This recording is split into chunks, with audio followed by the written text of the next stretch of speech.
வணக்கம். எடிசன் டாக்கீஸில் அனைவருக்கும் எனது பணிவான வணக்கங்கள். நம்ம இன்னைக்கு என்ன படம் பார்க்க போறோம்னா, ஒன் மேன் ஆர்மி, அதாவது தனி ஒரு மனிதன். சங்ககிரி ராஜ்குமார்னு அவரோட படம் தாங்க ஒன் மேன்னே சொல்லலாம். கிட்டத்தட்ட ஹாலிவுட்டுக்கு நியரா ஒரு படம் பண்ணியிருக்காருன்னு தாங்க சொல்லணும். இதே ஒரு ஹாலிவுட்ல இருந்தாருன்னா இவரை பெரிய உயரத்துல தூக்கி வச்சு கொண்டாடி இருப்பாங்க. ஆனா தமிழ்நாட்டுக்காரு ரொம்ப சிறப்பா பண்ணியிருக்காருன்னு தான் சொல்லணும். அதாவது 4 நண்பர்களா சேர்ந்து ஒரு டூர் போறாங்க. டூர் போற இடத்துல ஒரு அத்துவான காட்டுக்குள்ள ஒரு பங்களா மாதிரி இருக்கு.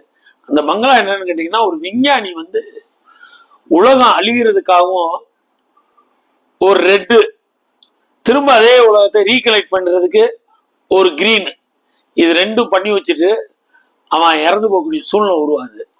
அந்த நேரத்துல இவனுக்கு அந்த காட்டுக்குள்ள டூர் போன நண்பர்கள், அதுல ஒருத்தன் அம்மாவுக்கு உடம்பு முடியாத நேரத்துல அம்மாவை தனியா விட்டுட்டு போற ஒருத்தன், மற்ற 3 நண்பர்கள், மொத்தம் 4 பேர் காட்டுக்குள்ள போறாங்க. காட்டுக்குள்ள போனவங்க இந்த பங்களாக்குள்ள நுழையக்கூடிய சூழ்நிலை உருவாது. அது சயின்ஸ் ரிசர்ச் மாதிரி ஒரு இடம். அந்த இடத்துக்குள்ள மாட்டிட்டு போன ராஜ்குமாருங்கிறவர் என்னன்னு கேட்டீங்கன்னா, அந்த ரெட் ஆக்டிவேட் பண்றாரு. ஆக்டிவேட் பண்ணா உலகமே அழியுது. இந்த 4 பேர் மட்டும் உயிரோடு இருக்காங்க.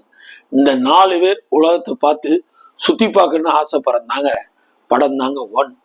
இந்த 4 பேரோட போராட்டம், அதாவது 4 பேர் என்ஜாய் பண்றாங்கல்ல, ட்ரெயின் எடுத்து ஓட்டுறாங்க. உண்மையாவே அந்த ட்ரெயின் எடுத்து ஓட்டுறதுன்னா ரொம்ப பிரமாதமா நேர்த்தியா பண்ணியிருக்காருன்னு தான் சொல்லணும். அதே மாதிரி ஹெலிகாப்டர், அமெரிக்கா, அதாவது பைசா நகரத்து சாய்ந்த கோபுரங்கள், வேர்ல்டு உள்ள அதிசயங்கள்லாம் காட்டியிருக்காருன்னு தான் சொல்லணும். மொத்தத்துல ஒரு தனி ஒரு மனிதனா 4 வருட உழைப்பு. இவர் ஆல்ரெடி வெங்காயம்னு ஒரு படம் பண்ணியிருக்காரு. அதே டைரக்டரோட படம் தான் இந்த ஒன் மேன் ஆர்மி மாதிரி இந்த ஒன் மேன். அந்த 4 நண்பர்களாகவும் இவரே தான் நடிச்சிருக்காரு.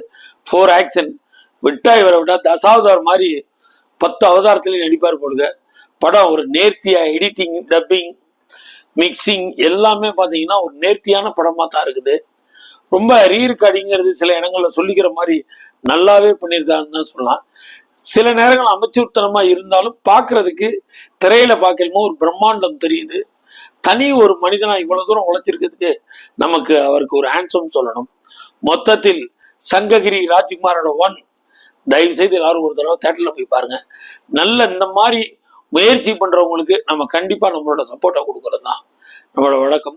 எடிசன் டாக்கீஸ் தொடர்ந்து உங்களை மாதிரி ஆளுக்கு நல்ல நல்ல படங்களை கொடுத்துக்கிட்டு இருக்கோம். தொடர்ந்து பாருங்க. எங்களை சப்ஸ்கிரைப் பண்ணுங்க, லைக் பண்ணுங்க, ஷேர் பண்ணுங்க.